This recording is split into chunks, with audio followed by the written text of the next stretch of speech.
आजकाल दुधाला घेऊन भरपूर सारे डाऊट तुमच्या मनामध्ये येत आहेत. हे दूध पिऊ का नको पिऊ, दुधामधून काय भेटेल, किती क्वांटिटी मध्ये प्यायचं, कधी प्यायचं, हे सगळे आज डाऊट तुमचे क्लिअर होतील. दुधामध्ये मिनरल्स तर असतच, पण तो एक चांगला प्रोटीन सोर्स आहे. 70 ते 80 ग्रॅम कॅसेन, बाकीचं उरलेलं वे प्रोटीन आहे. 250 ml दुधामध्ये 10 ग्रॅम प्रोटीन, 12 ते 13 ग्रॅम कॅसेन हे तुमच्या बॉडीला मिळून जातं. त्याच्यासोबत कॅल्शियम, फॉस्फरस, B12 आणि हेल्दी फॅट्स हे तुमच्या बॉडीला मिळून जातं. जे ग्रोईंग एज आहेत व्हेजिटेरियन लोकांसाठी हा खूप एक चांगला प्रोटीन सोर्स आहे. त्याच्यामुळे तुमची डायजेस्ट सिस्टीम इम्प्रूव्ह व्हायला हेल्प होते.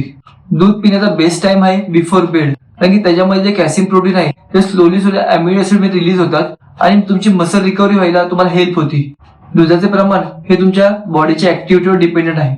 जर तुम्ही व्हेजिटेरियन असाल तर तुम्ही ते प्रमाण वाढवू शकता. त्यामुळे दूध हे तुमच्या डाएटचा एक भाग बनवा. दुधामध्ये कॅसेन, कॅल्शियम, प्रोटीन, मिल्क शुगर आणि भरपूर सारे मिनरल्स मिळतात. जर तुम्हाला लॅक्टोज इश्यू असेल तर तुम्ही दही आणि पनीर खाऊ शकता, बटर मिल्क पिऊ शकता. लॅक्टोज इश्यू मुळे काहींना पचायला त्रास होतो.